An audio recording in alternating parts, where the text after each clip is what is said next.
Hello friends, welcome back to my YouTube channel Hina's Biology.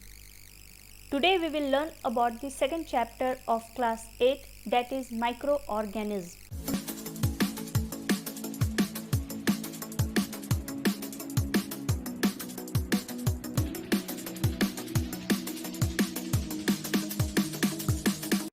Microbes are not always harmful to us, but also helpful in many times. In this lesson, we will learn about both friendly microbes as well as harmful microbes. So let's start. What is microorganism? Microorganism हम किसे कहेंगे? तो आइए देखते हैं microorganism क्या होता है. Tiny organisms that are not visible to the unaided eye are called microorganisms or microbes. Micro organism हम वैसे ऑर्गेनिज्म को कहते हैं जो बहुत ही टाइनी और माइन्यूट ऑर्गेनिज्म होते हैं, जो खुली आँखों से हम नहीं देख सकते हैं. माइक्रो ऑर्गेनिज्म को सबसे पहले एंटोन वैन ल्यूवेनहुक ने डिस्कवर्ड किया था. कुछ ऐसे माइक्रो ऑर्गेनिज्म हैं जिन्हें हम देखने के लिए लेंस का यूज़ करते हैं, लेकिन ज़्यादातर जो माइक्रो ऑर्गेनिज्म होते हैं उनका साइज बहुत ही माइन्यूट होने की वजह से हम वैसे माइक्रो ऑर्गेनिज्म को देखने के लिए माइक्रोस्कोप का यूज़ करते हैं. माइक्रोस्कोप उनके ओरिजिनल साइज से ज़्यादा मैग्नीफाई करके वो दिखाता है ताकि हम उस ऑर्गेनिज्म को ईजिली सीन कर सकें, क्योंकि वैसे ऑर्गेनिज्म को हम लोग खुली आँखों से नहीं देख सकते हैं. नौ, what are the major groups of microorganisms? Microorganisms are divided into 5 major groups. First, bacteria. Second, fungi. Third, algae. Fourth, protozoa. And fifth, viruses. These are the 5 major groups of microorganisms. अब हम लोग सबसे पहले first group की बात करते हैं. तो माइक्रो ऑर्गेनिज्म का सबसे फर्स्ट ग्रुप अभी हमने क्या पढ़ा था? बैक्टीरिया. तो बैक्टीरिया क्या होते हैं? Bacteria are single celled organism. Bacteria जो है वो एक सेल के बने हुए ऑर्गेनिज्म है, जिसके वजह से हम लोग इसे यूनिसेलुलर ऑर्गेनिज्म कहते हैं. Unicellular organism are those organism which are made up of single celled. Bacteria जो है वो वायरसेस से साइज में बड़े होते हैं. They are larger than viruses. अगर हम इनकी शेप की बात करते हैं तो there are 4 main types of bacteria. First, rod shaped. Second, spherical shaped. Third, spiral shaped. And fourth, comma shaped. These are the 4 main types of bacteria. Rod shaped bacteria को हम लोग बैसिली या bacillus के नाम से भी हम लोग जानते हैं. स्फेरिकल शेप्ड बैक्टीरिया के लिए हम लोग कॉकस और कोकाई वर्ड यूज़ करते हैं. स्पाइरल शेप्ड बैक्टीरिया के लिए हम लोग स्पाइरेला यूज़ करते हैं. और कॉमा शेप्ड बैक्टीरिया के लिए हम लोग विब्रियो यूज़ करते हैं. तो आइए इनकी शेप देखते हैं. Bacteria shapes. ये है कोकाई. अगर किसी बैक्टीरिया का शेप राउंड या स्फेरिकल है तो हम लोग वर्ड यूज़ करेंगे कोकाई. जैसे स्ट्रेप्टोकोकस न्यूमोनिया. स्ट्रेप्टोकोकस न्यूमोनिया एक ऐसा बैक्टीरिया है जो न्यूमोनिया कॉज करने के लिए रिस्पॉन्सिबल होते हैं. इनके नाम में कॉकस वर्ड लगा हुआ है. इसका मतलब है कि उस बैक्टीरिया का शेप इस तरह का स्फेरिकल या राउंड शेप होगा, इसलिए हम लोग वर्ड कॉकस यूज़ किए हैं. नेक्स्ट है स्पाइरेला. अगर किसी बैक्टीरिया का शेप जो है वो क्वाइल लाइक स्ट्रक्चर होते हैं तो उसके लिए हम लोग स्पाइरेला वर्ड यूज़ करते हैं. और ये है आपके बैसिलस. अगर किसी बैक्टीरिया का शेप जो है वो रॉड लाइक है तो हम रॉड लाइक स्ट्रक्चर के लिए हम लोग बैसिलस वर्ड यूज़ करते हैं. Now come to next group, fungi. Fungi को हम लोग सिंगुलर फॉर्म में फंगस भी कहते हैं. फंगी में भी यूनिसेलुलर और मल्टीसेलुलर ऑर्गेनिज्म. फंगी यूनिसेलुलर भी हो सकते हैं और मल्टीसेलुलर भी हो सकते हैं. फंगी आपके एक सेल के भी बने हुए हैं और कुछ फंगी जो है वो बहुत सारे सेल से भी कंपोज्ड हैं, इसलिए हम फंगी को जो है यूनिसेलुलर भी कह सकते हैं और कुछ फंगी को हम लोग मल्टीसेलुलर भी कह सकते हैं. अब अगर इनकी एग्जाम्पल देखते हैं हम लोग, तो एग्जाम्पल ऑफ यूनिसेलुलर फंगी में कौन से आपके फंगी आएंगे। ये फिगर है यूनिसेलुलर फंगी का। ये फिगर आपको दिखाया गया है ईस्ट। ईस्ट जो है वो आपके यूनिसेलुलर फंगी के एग्जाम्पल हैं। नौ अब कुछ एग्जाम्पल हम लोग मल्टीसेलुलर फंगी की देखते हैं। तो ये ब्रेड मोल्ड, एस्परगिलस, पेनिसिलियम जो है वो मल्टीसेलुलर फंगी के एग्जाम्पल हैं। ब्रेड मोल्ड का यहाँ पे आप स्ट्रक्चर देख सकते हैं। आपने घर पे भी देखा होगा कि अगर हम ब्रेड को हम मॉइस्ट क्लाइमेट में रख देते हैं तो देखते हैं कि उनके सरफेस पे जो है वो कॉटन लाइक ग्रोथ कर जाते हैं, जिसे हम क्या कहते हैं, ब्रेड मोल्ड्स कहते हैं। ये एग्जाम्पल है आपके मल्टीसेलुलर फंगी का जो आपके मेनी सेल से कंपोज्ड है। अब देखिए ये फिगर है आपका एस्परगिलस और ये है पेनिसिलियम। तो ब्रेड मोल्ड, एस्परगिलस और पेनिसिलियम ये तीनों आपके मल्टीसेलुलर फंगी के एग्जाम्पल हैं। 9 multicellular fungi are made up of microscopic threads called hyphae. Hyphae हम लोग माइक्रोस्कोपिक थ्रेड्स को कहते हैं और मल्टीसेलुलर फंगी जो होते हैं वो माइक्रोस्कोपिक थ्रेड्स, जिसे हम हाइफी कह रहे हैं, इनसे ये कंपोज्ड होते हैं। They are saprophytes. सैप्रोफाइट्स कहने का क्या मतलब है कि अगर कोई ऑर्गेनिज्म किसी डेड ऑर्गेनिक मैटर पे फीड करता है, वहाँ से वो अपना न्यूट्रिशन गेन कर रहा है, तो वैसे ऑर्गेनिज्म को हम लोग कहते हैं सैप्रोफाइट्स।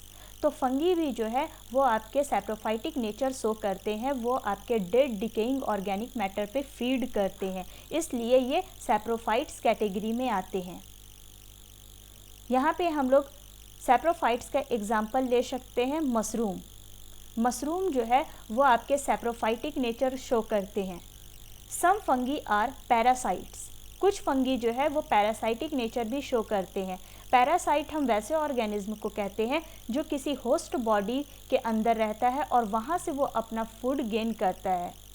तो वैसे ऑर्गेनिज्म जिसको सरवाइव करने के लिए किसी होस्ट बॉडी की रिक्वायरमेंट होती है, तो हम वैसे ऑर्गेनिज्म को पैरासाइट्स कहते हैं और उनके मोड ऑफ न्यूट्रिशन को पैरासाइटिक न्यूट्रिशन कहते हैं।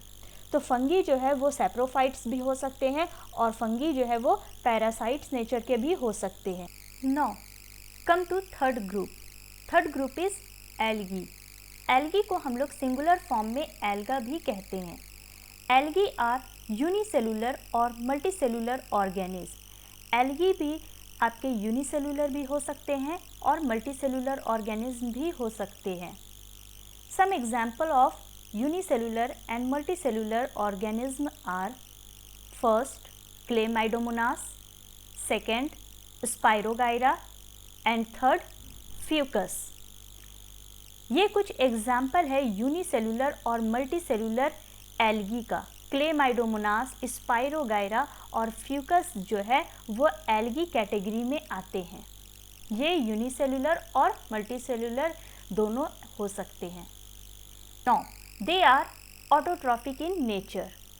ऑटोट्रॉफिक कहने का मतलब है कि अगर कोई ऑर्गेनिज्म अपना खाना खुद से प्रिपेयर करता है उसे हम कहते हैं ऑटोट्रॉफ्स और उनके मोड ऑफ न्यूट्रिशन को हम लोग कहते हैं ऑटोट्रॉफिक न्यूट्रिशन।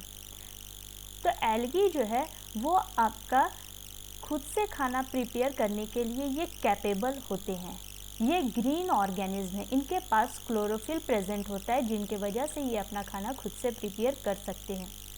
अगर हम इनकी हैबिटेट की बात करते हैं तो एल्गी जो है वो आपके मोस्टली वाटर में रहते हैं। They live in water. Now come to next group. Next group है प्रोटोजोआ।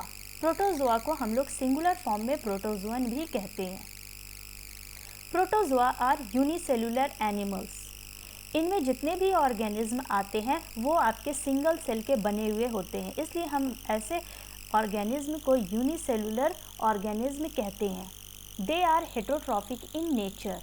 हेटेरोट्रॉफिक कहने का मतलब है कि वैसे ऑर्गेनिज्म जो अपना खाना खुद से प्रिपेयर नहीं कर सकते, अपने मोड ऑफ न्यूट्रिशन के लिए किसी दूसरे अदर ऑर्गेनिज्म पे डिपेंड होते हैं, उन्हें हम कहते हैं हेटेरोट्रॉफ्स और उनके मोड ऑफ न्यूट्रिशन को हम लोग हेटेरोट्रॉफिक न्यूट्रिशन कहते हैं। इसलिए जितने भी प्रोटोजोआ होते हैं वो आपके हेटेरोट्रॉफिक नेचर शो करते हैं as they can not prepare their own food. Some example of protozoa are first amoeba. ये स्ट्रक्चर जो है वो आपका अमीबा का दिखाया गया। अमीबा का जो शेप होता है वो इरेगुलर शेप होते हैं, बीच में न्यूक्लियस प्रेजेंट होता है, इनमें स्यूडोपोडिया आपके प्रेजेंट होते हैं जिसे हम फॉल्स फीट कहते हैं। फूड कैप्चरिंग में ये स्यूडोपोडिया हेल्प करता है। ये जो आपके अमीबा है वो प्रोटोजोअन कैटेगरी में आते हैं क्योंकि प्रोटोजोआ जो है वो आपका सिंगल सेल्ड ऑर्गेनिज्म है, तो अमीबा भी जो है वो आपके सिंगल सेल के बने हुए होते हैं। अमीबा जो है वो अपना सारा लाइफ प्रोसेस अपने सिंगल सेल के थ्रू ही ये परफॉर्म करता है। नेक्स्ट एग्जाम्पल है पैरामीशियम। ये आपका फिगर पैरामीशियम का दिखाया गया है। पैरामीशियम के चारों तरफ आपका हेयर लाइक स्ट्रक्चर ग्रोथ करते हैं जिसे हम कहते हैं सीलिया। सीलिया मूवमेंट में भी हेल्प करता है और प्रे कैप्चरिंग में भी ये हेल्प करता है। पैरामीशियम भी जो है वो आपके प्रोटोजोअन कैटेगरी के अंदर आते हैं। नेक्स्ट एग्जाम्पल है ट्रिपैनोसोमा। ट्रिपैनोसोमा भी आपका प्रोटोजोअन कैटेगरी के अंदर ही आता है। Now come to last group. Last group जो है माइक्रो ऑर्गेनिज्म का वो है वायरसेस। वायरसेस को हम लोग सिंगुलर फॉर्म में वायरस कहते हैं। वायरसेस जो है वो चारों ग्रुप से ये बिल्कुल भी आपका डिफरेंट होता है। वायरस अभी तक हमने 4 ग्रुप के बारे में पढ़ा। First bacteria, second fungi, third algae and fourth protozoa. तो ये चारों जो हमने अभी स्टडी किया तो ये उन 4 ग्रुप से वायरसेस जो है वो बिल्कुल भी अलग होते हैं। Viruses are smallest of all micro organism, much smaller than a bacterium. ये बैक्टीरिया से भी साइज में बहुत ज़्यादा छोटा होता है। They are not cells and do not contain cell organelles. Virus जो है वो कोई सेल नहीं है, इस वजह से इसके अंदर कोई भी सेल ऑर्गेनल्स प्रेजेंट नहीं होते हैं। They are made up of genetic material surrounded by a protein coat. Virus के अंदर आपका ये जेनेटिक मटेरियल के बने हुए होते हैं और प्रोटीन कोट से सराउंडेड होते हैं। They can not multiply on their own, for this they need to enter a living host cell. Outside the host cell, the viruses does not show any characteristics of living things. So, they do not feed, respire, excrete, grow or multiply. Viruses जो होते हैं वो आपका living और non living के बीच का ये एक लिंक है। ये खुद से मल्टीप्लाई नहीं कर सकता है, अपने प्रोजेनी को ये खुद से इंक्रीज़ नहीं कर सकते हैं। अगर इनको मल्टीप्लाई करना है, अपने नंबर को इंक्रीज़ करना है, तो इसके लिए उन्हें किसी होस्ट बॉडी की रिक्वायरमेंट होती है। अगर वायरस जो है किसी होस्ट बॉडी के बाहर प्रेजेंट है, सराउंडिंग मीडियम में प्रेजेंट है, तो वो नॉन लिविंग कैरेक्टरिस्टिक शो करेगा। लेकिन जैसे इसे कोई होस्ट बॉडी मिलता है, जैसे ही होस्ट सेल के अंदर वो एंटर करता है, वो लिविंग थिंग्स के कैरेक्टरिस्टिक शो करना स्टार्ट कर देते हैं और उनके जेनेटिक मटेरियल को ये यूज़ करके ये मल्टीप्लाई करते, अपने नंबर को ये इंक्रीज़ करते हैं। इसलिए वायरसेस को हम लोग एक इंटरमीडिएट लिंक कह सकते हैं लिविंग और नॉन लिविंग के बीच का। इसलिए क्योंकि ये वायरसेस जो है वो कोई सेल नहीं है, इनके पास कोई सेल ऑर्गेनल्स प्रेजेंट नहीं होते, इसलिए ये फीड, रेस्पायर, एक्सक्रीट, ग्रो और मल्टीप्लिकेशन जैसे प्रोसेस ये परफॉर्म नहीं कर सकते हैं। अब आइए इनके कुछ एग्जाम्पल हम लोग देखते हैं। Example of viruses. वायरसेस जो होते हैं उनके एग्जाम्पल जो है वो बहुत ज़्यादा है। वायरसेस जो ग्रुप होता है इनमें बहुत सारे आपके एग्जाम्पल हैं। जैसे कि फर्स्ट यहाँ पे हम लोग कुछ कॉमन एग्जाम्पल लेते हैं, जैसे कि आपका ये है इन्फ्लुएंजा वायरस, जो इन्फ्लुएंजा कॉज करने के लिए रिस्पॉन्सिबल होता है। कॉमन कोल्ड वगैरह, सर्दी खांसी ये जो होते हैं सिम्टम्स वगैरह इस तरह के कॉज करने के लिए ये रिस्पॉन्सिबल है। तो ये फिगर आपका इन्फ्लुएंजा वायरस का है। सेकंड आप एग्जांपल ले सकते हैं बैक्टीरियोफेज। बैक्टीरियोफेज एक ऐसा वायरस है जो बैक्टीरिया में इन्फेक्ट करता है। तो बैक्टीरिया को ये मारने का काम करते हैं। बैक्टीरिया इनके लिए ये होस्ट सेल होते हैं और वायरसेस जो है बैक्टीरिया के अंदर ये इन्फेक्ट करता है और कॉज करता है, आपके डिजीज़ वगैरह कॉज करते हैं। तो ये हम लोग एग्जाम्पल ले सकते हैं, ये इन्फ्लुएंजा और बैक्टीरियोफेज जो है वो कॉमन एग्जाम्पल है आपके वायरसेस का। ये इस चैप्टर का फर्स्ट पार्ट है जिसमें हमने अभी देखा कि माइक्रो ऑर्गेनिज्म क्या होते हैं और माइक्रो ऑर्गेनिज्म का जो 5 मेजर ग्रुप्स है वो कौन कौन से हैं और उनके कैरेक्टरिस्टिक फीचर्स को आज हमने स्टडी किया। नेक्स्ट पार्ट में हम लोग देखेंगे कि माइक्रो ऑर्गेनिज्म कहाँ रहते हैं और कौन से आपके यूज़फुल माइक्रो ऑर्गेनिज्म हैं और कौन से आपके हार्मफुल माइक्रो ऑर्गेनिज्म हैं। So friends, if you like the video, then hit the like button and share it with your friends and classmates. And don't forget to subscribe my channel.